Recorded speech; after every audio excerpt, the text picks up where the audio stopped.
Climate change is the topic that we discuss in almost every episode of this podcast. And of course, it's not possible to not talk about the climate change when you talk about environment and wildlife and communities in this environment. Today, we are going to take it up a notch. And we're not only going to talk about climate change, we're not only going to talk about mitigation or how to stop climate change, we are going to talk about climate adaptation. And we are not going to talk about climate adaptation in some hypothetical terms. We're going to talk about real deal, boots on the ground, grassroots program. Because today is a special episode. It's the first episode of a series where we talk about community climate adaptation training and mentoring program. And we're going to be following that program over the next 2 years. We're going to follow it as it unfolds and speaking with participants, community leaders, and the people putting climate adaptation into practice. And today's conversation is the first in the series. And since I expect there's a lot of new listeners here, this is Conservation and Science Podcast, where we take a deep dive into topics of ecology, conservation, and human-wildlife interactions or human-environment interactions. And I'm Tommy Serafinsky. You might better know me as Tommy's Outdoors, tommysoutdoors.com. And today, I have for you not one, not two, not three, not four, 6 guests who are running this program. And folks, welcome to the show. It is really honor and pleasure to have you all here and talk about such an important topic as climate adaptation. And maybe before we dig a little bit deeper, let's start with a round of introductions. My name is John Loughrey. I'm a leader rural development officer with North, East and West Kerry and with the local development company for the area here. My job on a daily basis is running and managing leader-funded projects, which is a European funding stream under the CAP program. My name is Micheál Ó Cóileáin. I am chairperson of Transition Kerry, which was founded back in 2007, and I've been involved from then right up to the present day. Hi, I'm Catríona Fallon. I'm a more recent recruit to Transition Kerry, but I do a lot of work around climate change in the arts sector and also with the SEAI as a sustainable energy community mentor. I'm Mary Kiernan, and I also have been involved since the outset with Transition Kerry since 2007. And I suppose my background is very much in the whole area of community development, facilitation, and the nature responses. My name is Thomas O'Connor. I am an organic farmer in Kerry. We have an organic shop and an organic store. I am a founding member of Transition Kerry, and I focus a lot around food sovereignty and local food systems. Hi, I'm Niamh, and I'm also a member of the steering group. And I suppose my background and happened since 2007 as well.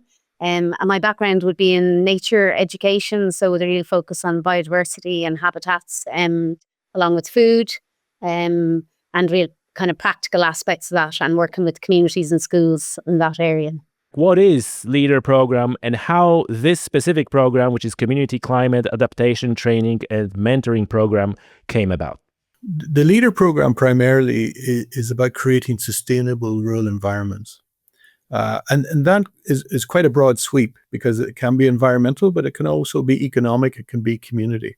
The LEADER program is there, it exists to make rural communities places that people want to come and live in and raise their children in and stay in, rather than be drawn to large population centres, which is obviously a bit of an issue in Ireland. A lot of people get drawn to the larger population centres for employment, for education, for all kinds of reasons. And that drain on the rural communities, it becomes visible. So the whole idea of the program is to create places where it's sustainable to live. Of course, as I said, that can be about just having a job, about education for your children, a place to play, a place to socialize, etc. But with the advent of climate change and the need for climate adaptation and mitigation, climate has become a significant factor as well, and the sustainable development of the rural environment in terms of climate is more and more and more important.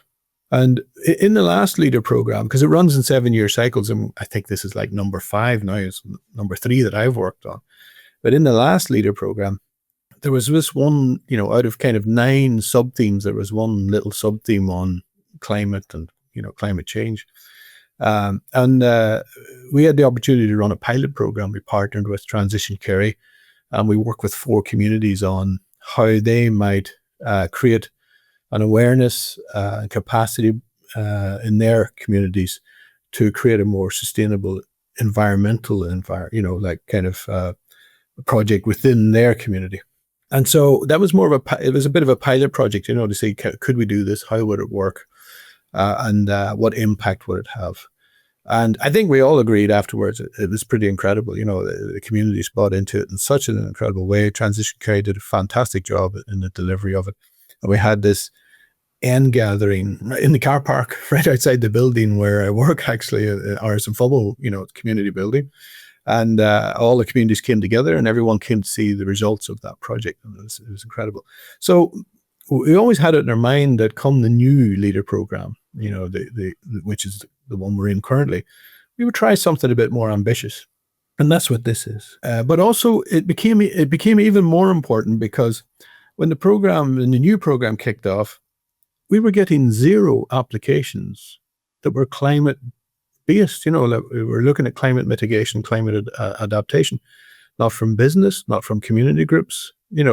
It just, there was no traction there. It just wasn't happening.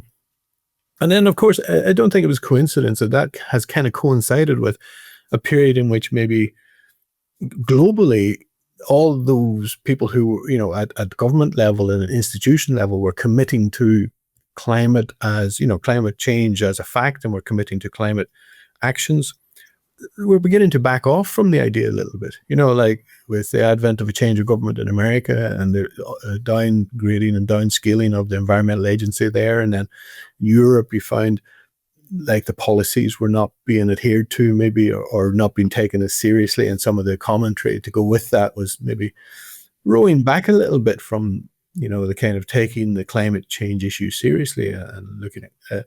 However, within the new leader program, it went from one small sub-theme, one of 9, to one major theme of 3, with 3 sub-themes within that. Sustainable development of rural environment, capacity building for climate adaptation and mitigation, and actions for climate mitigation and adaptation. So we saw it as an opportunity. Okay, we ran our pilot program.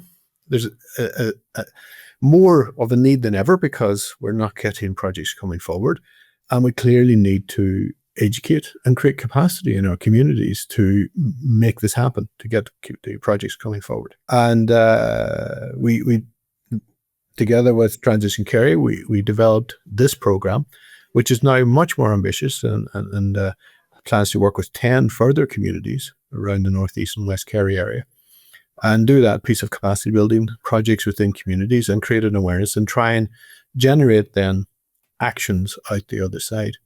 So that's really where Transition Kerry have been working for many years on these issues, and I know Thomas well, and I know many of the group well, because I'm an environmentalist myself. I try my best in my own way. So it's a great opportunity for us to take advantage of all that knowledge and expertise that's there in the county, but that maybe some of the larger agencies and governments and so forth aren't really giving credit to it and taking advantage of. And it's a great opportunity for us to take advantage of it and have that expertise out in communities and educating and starting projects and trying to actually make a difference, trying to change the local environments to be more sustainable and more climate friendly, and more adaptation and mitigation there in a small way, but at a community level. Micheál, tell us about your piece of this puzzle. Well, back in 2007, I had a chance meeting with Seamus O'Hara in a local coffee shop in Tralee. And Seamus and his family were just after returning from Guatemala, and they arrived back into an Ireland that couldn't spend money fast enough on all kinds of ridiculous things. And we were building houses in places that people didn't necessarily want to live. And the whole thing just seemed to be so excessive. And after coming from a culture where they probably had very little to this, the modern Ireland of 2007, which was full of excess, we had a conversation about climate change and peak oil. This idea that we had passed the peak of oil and that we now had to consider something else was an issue of the day. And there was a group after starting in Kinsale called the Transition Movement, which is now international and national and local. And we felt that might be an avenue that we could explore to work with local communities in Tralee first, and then now it's broadened out to Kerry, looking at issues such as waste and energy use and water and biodiversity and how we produced our food and literally the impact climate change was going to have on communities at a very local level. I was working as an environmental awareness officer with the local authority at the time.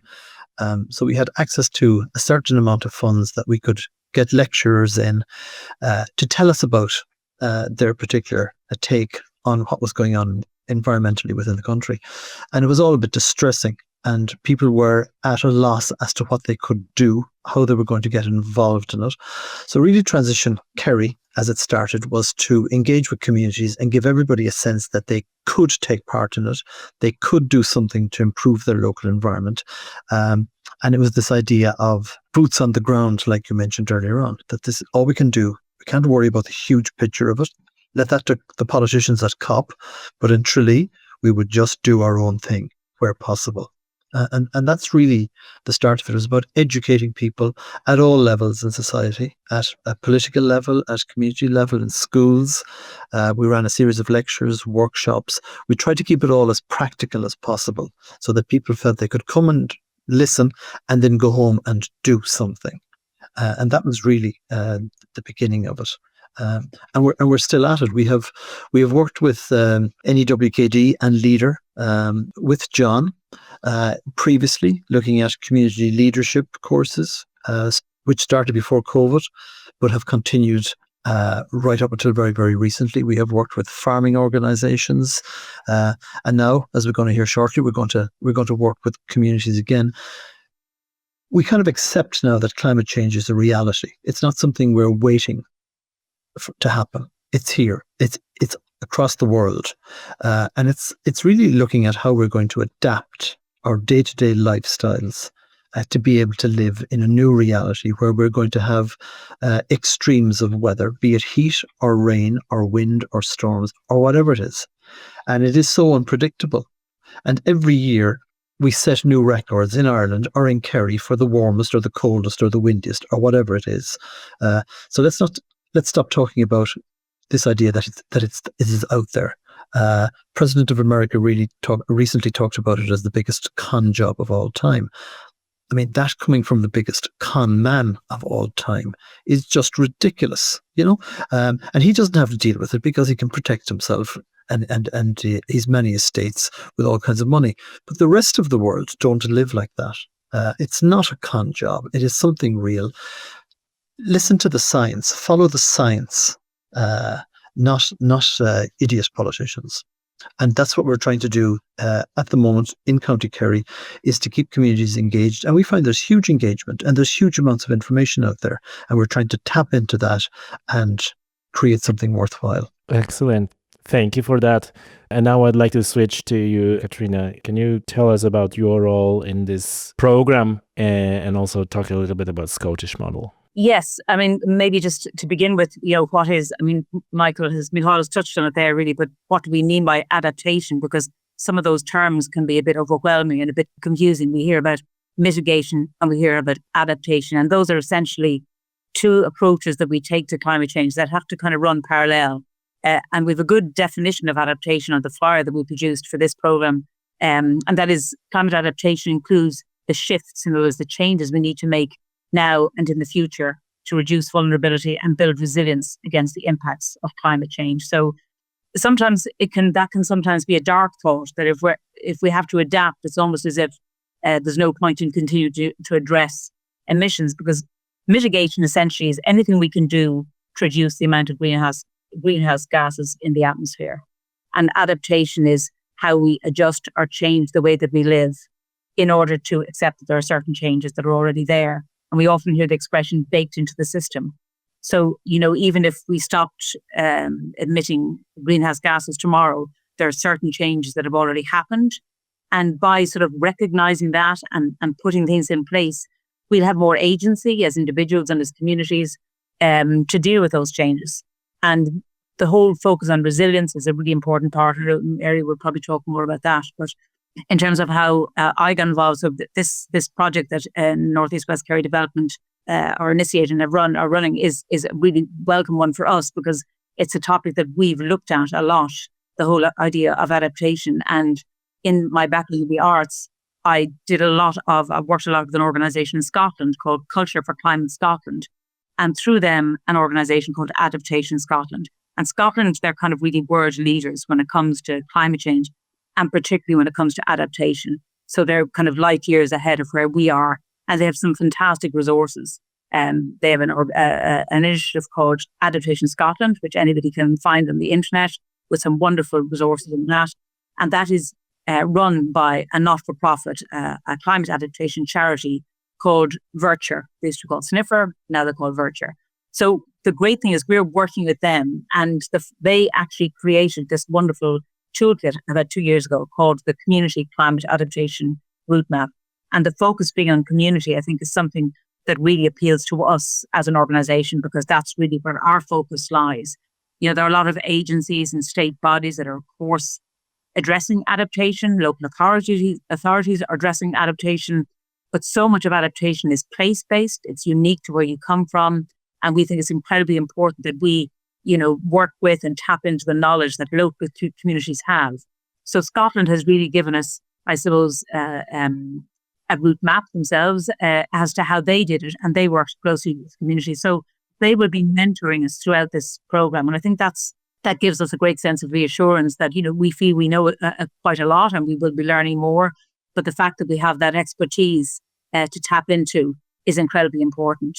No, thank you for that. And this is one of the topics that is coming, themes maybe, topics that is coming quite a lot in the podcast. That Scotland is similar, but they're a little bit ahead, a little bit bigger, a little bit faster, and then but that's good, because that sort of gives the ideas, and probably they made the mistakes and learnings that now we can take advantage of those learnings and not make those mistakes ourselves. Right, excellent. Mary. I'm just going to say a little bit about the climate adaptation program, and we just literally had the launch of this program a couple of weeks ago, and the place we're at the moment is just starting to get the word out to lots of the groups. And Micheál mentioned earlier, that we had a program that ran from, I suppose, 2019 to 2022, Biodiversity, Climate and Community Leadership Program, and a Transition Farming Program.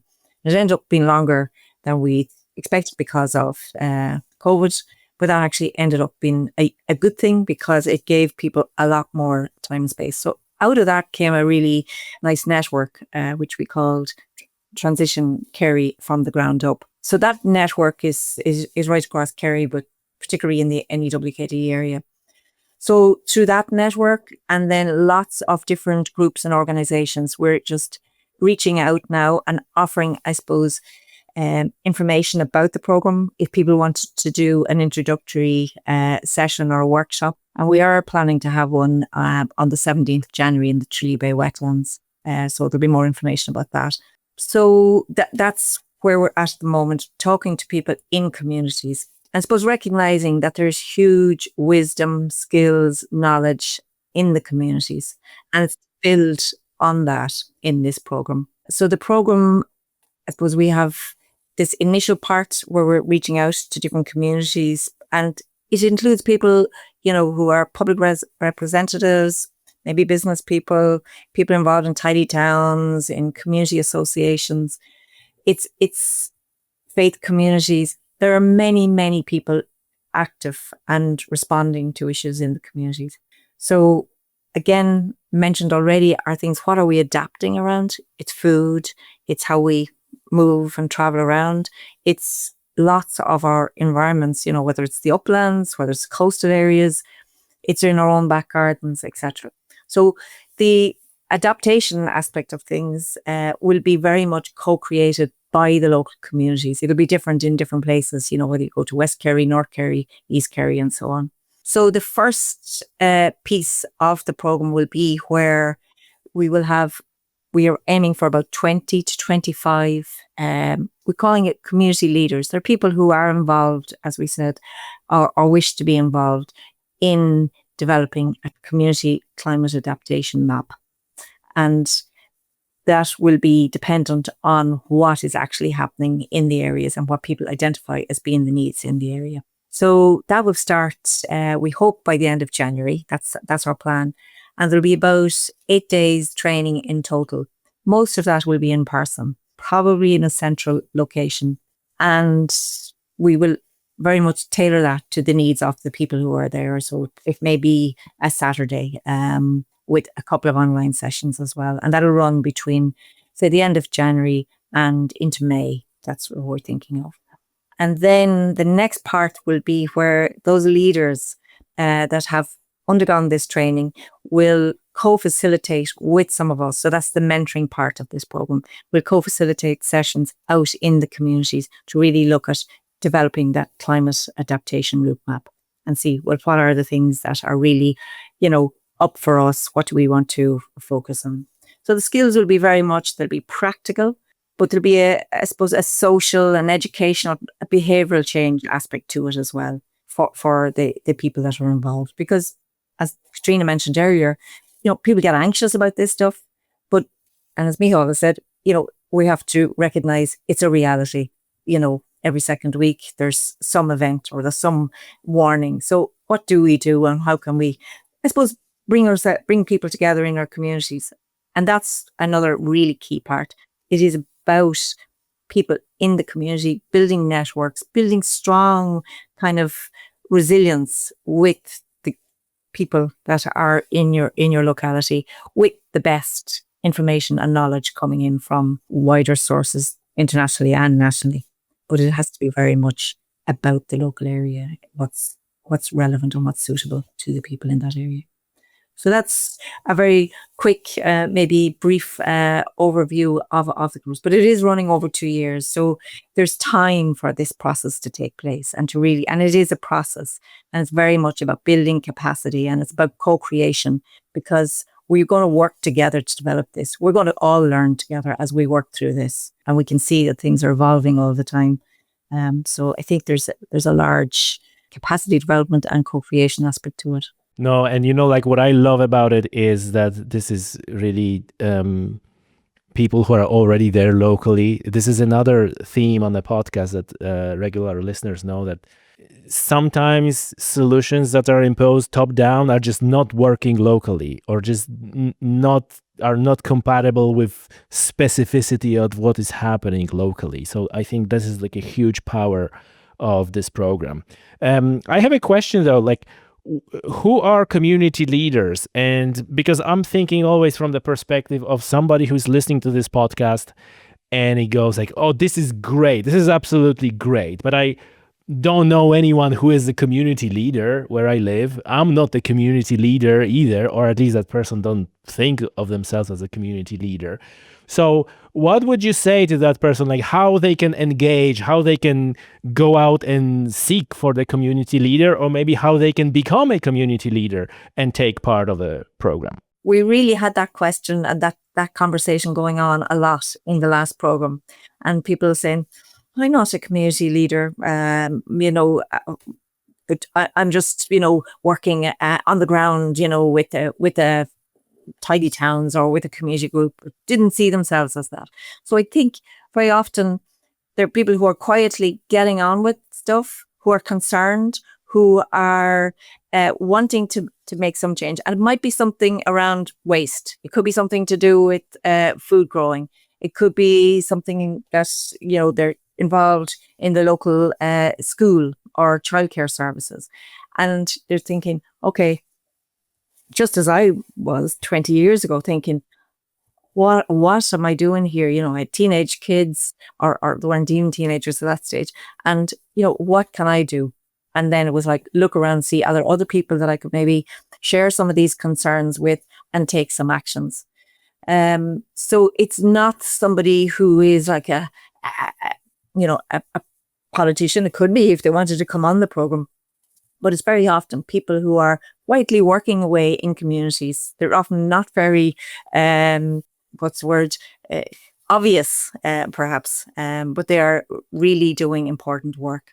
And all over Kerry, you see that. And you saw it when, I suppose COVID happened, people that come out of the woodwork and did all kinds of things, whether it was, Meals on Wheels, doing stuff through GA and so on. So there's a huge network of people, and we have a great, volunteering, ethos in our communities and here in Kerry. I think the previous course that we ran, some of the people that emerged in that course didn't have a profile as such within their own local communities, but now do as a result of that, because it's not just about coming to the classes and learning about leadership. It's then going back, organising stuff and doing it on the ground, whether it is tree planting or whatever it is.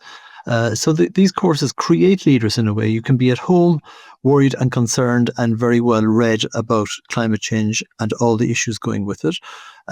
And then the next step is getting outside the front door of your house and doing something with others in the community who feel the very same way.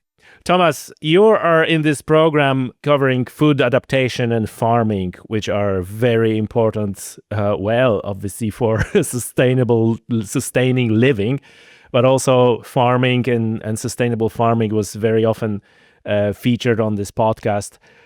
Tell us about your part in this program. Yes, so I was a founding member of Transition Kerry, must be nearly 18 years ago, and we got involved with Transition Kerry around the same time that we bought and took over our own organic farm, because we were really getting in and looking at food. But when Transition Kerry set up, it was about building resilient and sustainable communities, and we did a lot of things around bringing in speakers and talking about all the climatic issues and all the problems that were there. So we looked at energy, we looked at transport, we looked at building community, and we looked at food. And what we found over the years is food is the one thing that people engage repeatedly on. They had a bit of fun doing it. And then it was also a great way of turning around and building communities.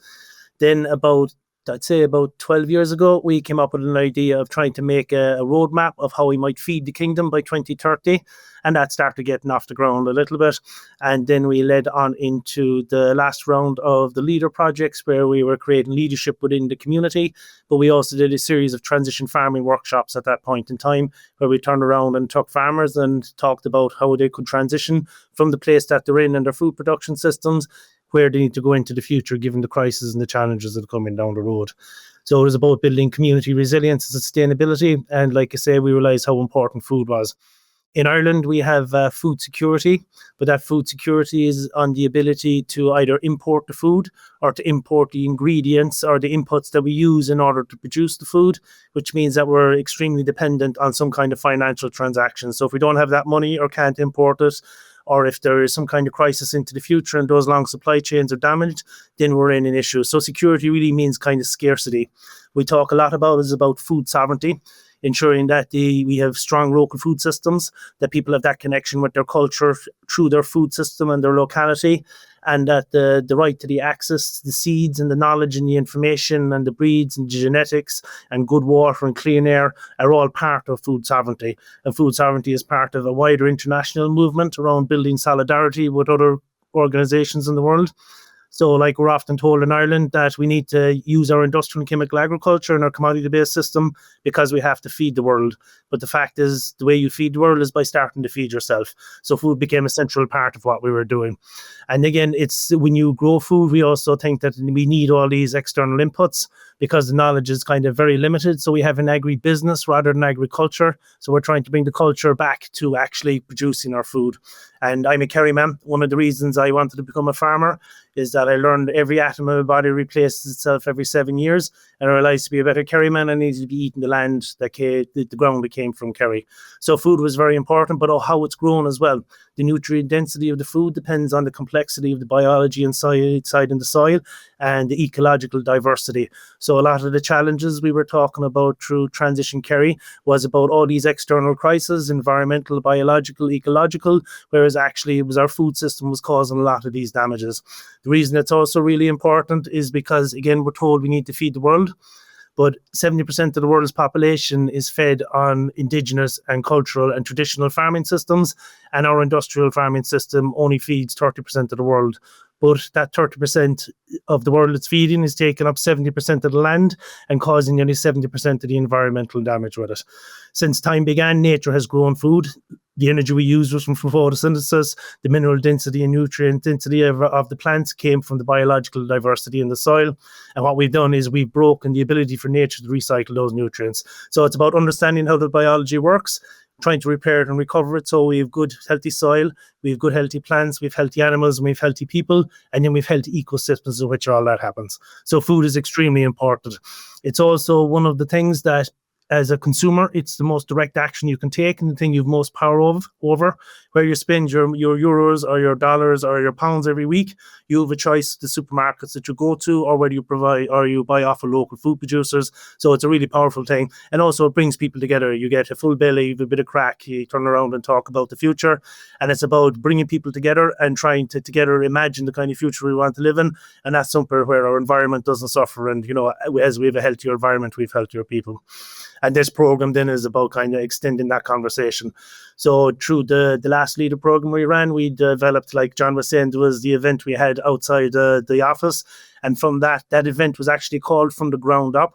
But we had such a strong relationship built with all the community groups that became a WhatsApp group, which is called From the Ground Up. And it's that community and wider organization that we want to turn around and bring this next project onto. And food, again, is a central core part of that. And that's like, you know, it's looking at the farming side of it, but it's also looking at the relationship people have either in their home garden or in school gardens or working on local allotments or community gardens. And then the stronger relationship with your local market and local food producers. And there's a lot of challenges around that. But, you know, the idea of this is we turn around, we start to map and we start to engage in conversation. And our last program, it was meant to be about a year, but it happened in the middle of COVID. So it ended up being nearly 2.5 years by the time we had it finished. But actually it was fantastic. And it was the connection to the food, but actually because we went more outdoors and out into the living environment and had our conversations out there, that had a huge impact on people. Wow, Tom, what you're saying is music to my ears. And it seems like, we probably should have a separate episode of a podcast just dedicated to that. Listen, the questions I immediately have is as a part of this program, like how do you envisage talking to other farmers? Because when I speak with farmers, with organic farmers on the podcast, or people who are, for example, eliminated all artificial nitrogen inputs, and they talking about their journey, their like a biggest thing that I ask them, like when they look back at it, they say like, well, we would probably go all in much sooner, because it was usually like a let's try one field and then let's try two fields, and then it was like a resistance coming from for example, previous generation, because their father had a farm and their neighbors had the farms, and they're all like, oh, you crazy, what are you doing? So they were like trying a little, and they said, no, like if I knew what I know now, I would go all in much sooner. So I'm curious of your comments on that, and any ideas of outreach for farmers. You're expecting to have more people like that on the program? Yeah, I think we need to have empathy and understand where farmers are coming from. We've been miseducated fairly badly towards industrial and chemical and commodity export, and that's become kind of the mainstay of the farming. For a lot of middle and larger scale farmers, it's a really good idea for them to build their own confidence by turning around and taking a section of their field and starting to evolve and see how things work. In the past, a lot of the time, say if someone converted to organics, they turned around and they were just put over the cliff edge. So what we need to do is help people transition through the process. A lot of our industrial and chemical agriculture has damaged biological processes inside in the soil. So we need the ability to transition over the space for a few years so we can turn around and build up the health of the soil and help it again work without all of these industrial inputs. But also the advantage of a program like this, and like with our transition farming program, is you get peer-to-peer education. We have access to the internet. There's a lot of information and knowledge there. So creating little islands of examples means that when the farmer comes out, because the farmer learns through experience and being in a space and talking to their peers, not as much so from scientific information and the kind of stuff that's being taught a lot of the time. So if you create little islands of experience, you can get people to go through that transition faster. But there is a biological process. But the thing is, like, we know more now, and a lot of the sciences are coming together. So we know we have a lot more knowledge to speed up that transition. And finally, last but definitely not least, Niamh. No, thank you. I suppose I was going to speak a bit about the element of nature-based solutions. And some people might be familiar with this, and on your podcast, maybe more than others. But I suppose in the past, there was very much maybe an approach to nature where there was a lot of hard landscaping done. So there's often, with nature-based solutions, the priority is to kind of protect what we have. And they could be a whole range of habitats, from farms, rural areas, urban areas where it's man-made habitats as well, or uplands, peatlands, coastal, wetlands, the whole range that we have in Kerry, let alone, Kerry and Ireland, obviously. And there's managing them sustainably, and then there's restoring. So there's 3 elements to nature-based solution approach. Up until recent enough, the main approach would have been called hard landscaping, where there'd be a lot of machinery going in, there'd be a lot of soil movement, there'd maybe be clearing trees and hedges, what's called scrub, and maybe didn't have a value. Maybe straightening rivers, or looking at, draining areas that flood, and draining them. So all the things like water and the trees and the soil, they were kind of considered maybe a problem to move out of the way, straighten things, and then we can get on with our developments, whether it's housing estates or farms. It could be anywhere, so. But I suppose there's now much stronger move towards, and there was a term called soft landscaping, but now it's now called nature-based solutions, where we recognize that actually natural ecosystems have the resilience is built into them already. They're there to protect us from extreme events, whether it's flooding or drought. So I suppose we're copying nature. That's the idea, the main tenet behind nature-based solutions. And you're trying to take the wisdom that nature has and restore those ecosystems to the best of our ability. And I suppose it has to be done everywhere.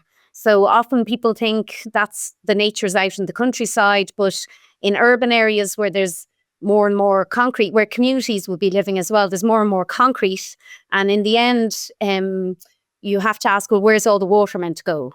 So I suppose nature-based solutions gets integrated across the board to help communities or farms or anyone to look at how can we replicate nature or restore the nature so that we can deal with, and as part of this climate adaptation. And I suppose one of the big examples, if we look even really locally, and we would have worked a lot on the last programme with Tralee Bay wetlands, and that's one example. Like, the wetlands of Kerry are meant to be wet and they're meant to hold water, but I suppose in terms of development, people were told to drain them, so when we worked in terms of climate adaptation examples, Tralee Bay wetlands, the park down there, just right next to Tralee. So it's an urban park, but there's a lot of nature and wildlife in it. One of the examples would be, there was lots of tree planting, but it's appropriate trees to wetland areas as well, which would be your alder, birch and willow.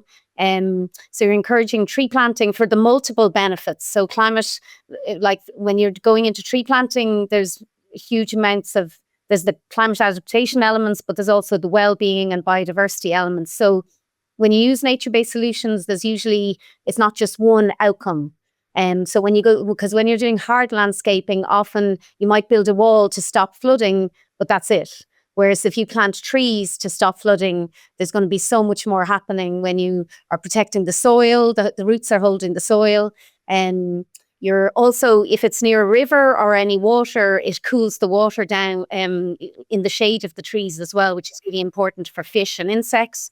So, and then you've got all the birds and other wildlife that would live in trees, and humans love to be under trees as well. So you've all these multiple benefits. So they would, in the wetlands, we would have been planting trees, and we would have been planting hedges and a lot of willow features. But also we worked with Loughrey as well as the wetlands to create more ponds, because again, trying to show communities and farmers that when they have wet areas in their land, instead of trying to dry them out or fix them, you actually go with that and create areas that are you allow the water to be. So there's different types of. Often communities will look at small scale projects, but often lots of small projects connected together can often have a bigger impact than even really big projects. And they've shown that in terms of biodiversity value, that it's lots of small little interconnected projects. And for adaptation, often Mary mentioned behavioural change and mindsets. A lot of it is to start with small examples, and people start getting inspired by that, and they can then maybe start thinking a bit bigger.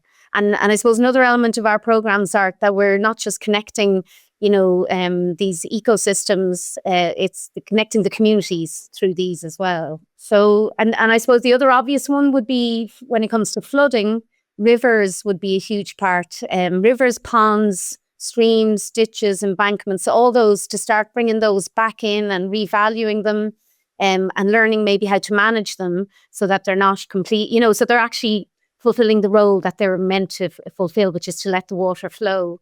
And I suppose there's organisations like Loughrey and Slow the Flow in the UK. And again, they would be looking at bringing the meanders in a river back. So where rivers have been straightened, you start bringing the natural flow back. And then the soil around the riverbanks can slowly release that water as it's needed, rather than the splash floods that happen further downstream. And there's things like leaky dams. And so there's loads like that. We look for inspiration to other places close by that are doing similar projects. And then we encourage the communities to try them out here as well. Thank you. One of the guests on the podcast had this saying that all we were doing so far was trying to beat the nature into submission. And what you mentioned to drain the wetlands and straighten the river and like submit the nature, but he followed, like, if you work against nature, eventually nature will win, and I think that's the message, really, that nature, we can use nature to our advantage and for adaptation, and basically let it do what it's supposed to do. Folks, anyone want to add anything else at this point based on everything that we said so far and in the conversation? The comment I wanted to make was that we're not selling ourselves as experts in anything, really. We have acquired a certain amount of knowledge, but all of these projects that we're taking part in, we learn from them as well. And we've always made a point of never having a top table at any of our meetings or any of our lectures, because we're not claiming to be experts on it. We're like everybody else. We're on the same raft with the same view, and we're learning as we go as well. So just in case people might feel intimidated about joining one of these courses, please don't, because we're just amongst equals, really, when it comes to learning and doing things in our local communities. That's a very important point, because some people might be, like you said, intimidated or a little bit anxious joining. So thank you for that. Catríona? No, I was just going to say that I suppose one of the big motivation, certainly for me, behind doing this program or delivering the program and working with people, is that it does take some of the fear, because I think we do find, and I would find, thinking about climate change and how it's going to change how we live, that is very scary and overwhelming. And there are two things that help with that. One is coming together with other people. So that's really what we get from working with each other as a group, is that sense of we're not alone, and that you're sharing ideas and you're sharing solutions. And there's a lot of humor and fun that goes along with all of that, bizarrely enough. So that will be a big, when people maybe think about getting involved in a program like this, and particularly how they might go out to their communities. And they won't be going out to their communities by themselves. We would go with them, anybody who decides that's what they want to do. It's really to give people that sense of that they have some kind of agency, that there are things they can do to make the future a little bit less scary. So to me, that's the core of it. It's that resilience is the word we use. How can we, just bring everything down to a more manageable. And that's not to disregard what state agencies and local authorities do, but as a community, at a really small community level, even from where I live in the Spole to where Micheál lives in Dingle, it's only 15 minutes apart, but we both would have different issues in our communities relative to how we adapt to climate. So it's that local, that's why those communities are so important, because they know the places they live in and they know the kind of weather impacts they have, and they have a good sense of what might be problematic down the road. Listen, folks, this is like a general question, so I don't know who would like to take that, but one of my thoughts when I was going through the materials for the program, there was a mentioned engagement with businesses, with local businesses, and like a local businesses in Kerry, they can be quite substantial, quite big. And I think that this is quite powerful when the place where people work is taking part in those things. Do you have any special plan or part of it to engage with businesses in that way, reach out to potentially all the employees, or give people more of a sense of empowerment, like, oh, this is something that even we're doing at work, kind of thing? I suppose, Niamh, you mentioned already Tralee Bay wetlands, and that there has been huge development there. It is, there's a cafe, a restaurant, and then a whole educational dimension that has happened in the space of 5-6 years.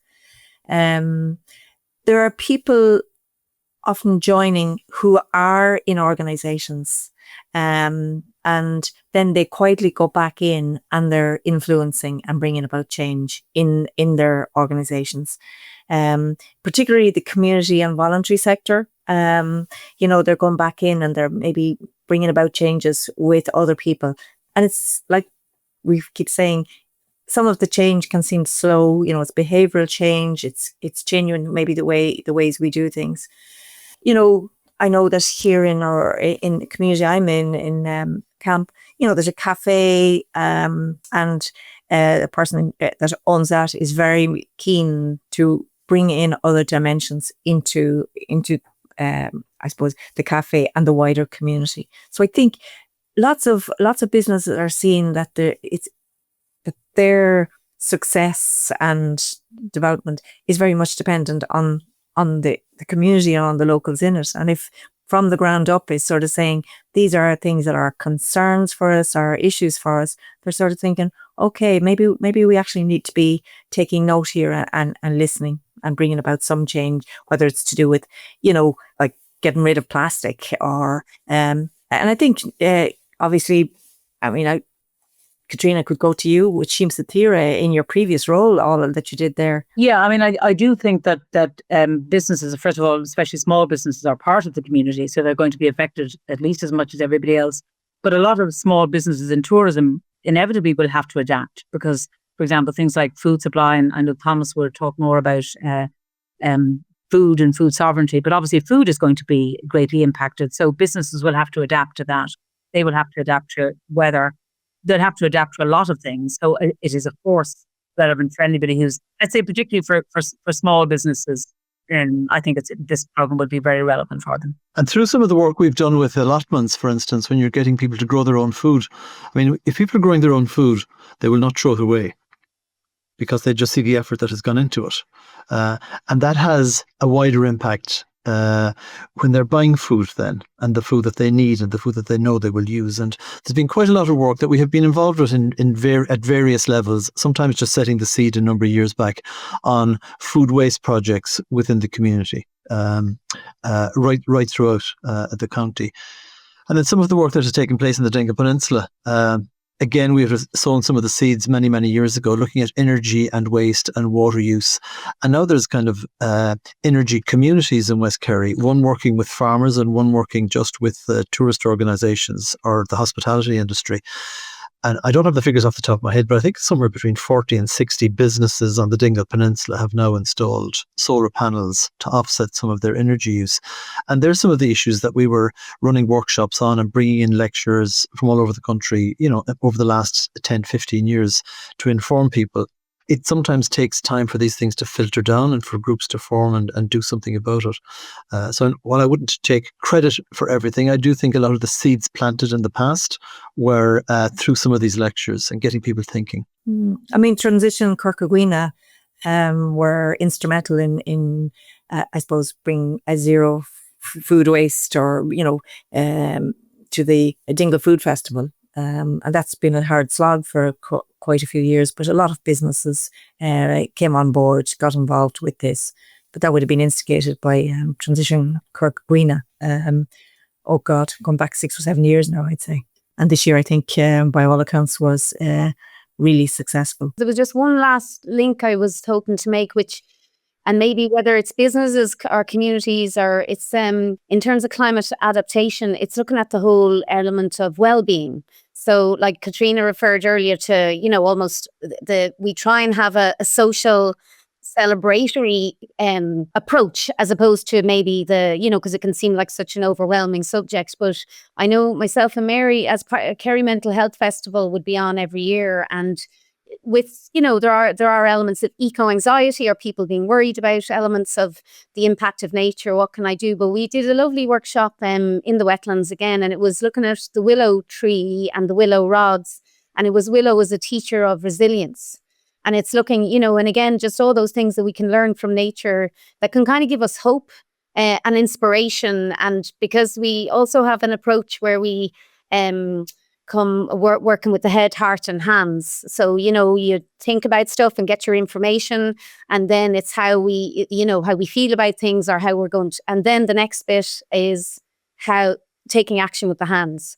And I suppose that's the bit that a lot of people that we meet, they want to get straight out, maybe tree planting or straight out to doing action. But you actually have to think about things and discuss them and see how you're feeling about things as part of the process as well. So I just think that well-being element is a whole part of the multiple benefits that can happen with these climate adaptation projects as well. Well, folks, listen, I think this is absolutely fantastic program, and we need programs like that. I think you're ticking all the boxes, doing all the right things, and I'm really looking forward to follow the program over next years. And folks who are listening and viewing this, you will notice a slightly different thumbnail, slightly different episode cover for the future episode, where we're going to be continuing and we're going to be following community climate adaptation training and mentoring program. So tune in. Also, don't forget to subscribe to my newsletter, newsletter.tommysoutdoors.com, where you will be getting latest, greatest about the program and about episodes that are coming on and will be published as we're going to be recording them. Folks, before we wrap this up, I would like to do like one round. Any words of wisdom for our listeners, how they can start their journey for climate adaptation? Well, I suppose one of the things with the transition movement right from the start was acknowledging that the skills, knowledge and the information you need are often within your community and the people there. So it's about building strong community relationships. We can do that through food, but then coming together as a community to imagine the kind of future we want and working towards it. It's about another thing in the transition movement is about using your head, your heart and your hands. So use your head to kind of assess all of the crises that are coming, all the information, knowledge is out there. But actually, you need to filter it through your heart then to feel what's good for you and have a bit of an instinct and a gut reaction to it. And then here comes the real magic, is you take your hands and you go out and you use them to make a community garden or to work with your community or to plant something or to grow something, to be actively engaged in creating the reality you want. And the more of us that come together as a community, imagine the future we want, the more reality we have of turning around and producing it. And also then, again, look where you're buying your food from. Look where you're spending your money. It's the most active thing. If you do nothing else, just looking where you spend your money on your food, because that affects your environment, it affects your quality of life, it affects your community. Switch it off. So, because we wander through our houses, a good friend of mine who worked in the energy business for a long time said energy prices in Ireland are still too cheap because we leave so many appliances on when we're not using them, whether it is lights or heaters. So go around your house and switch it off. I think it would be great for people who might be interested in taking part in this course to see it as a way of kind of upskilling or building resilience. And maybe if you think of one food that you really like and how, an increasingly warming planet might affect that one food, and then think, how would you adapt to that? If that one food, for example, I love bananas. What would I do if there were no more bananas? What would I eat instead? So, those would be my two words of advice. My words of wisdom would be, I leave the expertise to the experts, as Thomas is of the world. and I think my words would be to anyone who watches this who works for a funding agency, anywhere at any level, in local government, local development, anywhere, is value the expertise you have locally. Don't necessarily look to the academic institutions or the large private consultancy firms and so forth. We have such a wealth of expertise at the local level. People like Thomas, who's farming day in and day out, and has a wealth of experience and knowledge and expertise, and Niamh and Mary and all the other members of Transition Kerry who have been walking this path for a very long time. And so my message would be, trust that local knowledge, buy into that local knowledge, fund that local knowledge, and get programs up and running in your area like this that will actually have a long-term impact on your communities into the future, because that's where we're going to need it. I think the whole thing of consumption is really an enormous one for us, and how to, probably follows on a little bit from maybe what Micheál has said, but all our stuff is strangling us. and that just, again, it's a mindset change. It's what is enough and what's a good life, I suppose. And I think in the process of doing the previous courses, and again, this climate adaptation program, it really is about, what's a good life for us. And maybe some of that is the connections and all those relationships and so on that we build as we build resilience and as we adapt. Well, two things came to mind. As Gaeilge, I was thinking of Gamal, which is like slow down. Just it's that thing that everyone, there's just such a rush and a push and and we nearly don't get time to breathe sometimes, or to really think. So I suppose we'd be hoping this program helps people take Gamal, like that they slow down. And the other one I was thinking was Scacha Chéile a Warrenwood. It's a lovely Irish saying. It's in each other's shadow that we grow.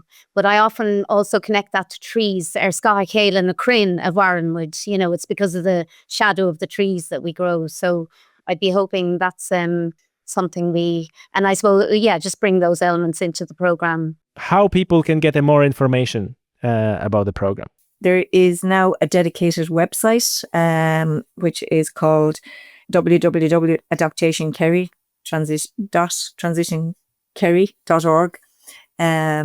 Okay. And there's also an email that people can, drop a note to us, and we will immediately come back and respond to people with questions and so on. And that's adaptation@transitionkerry.org. So there are lots of, I suppose, leaflets or flyers around. They're available in the wetlands. They'll be available in the libraries, so people can pick those up and find out information, and obviously go to the website.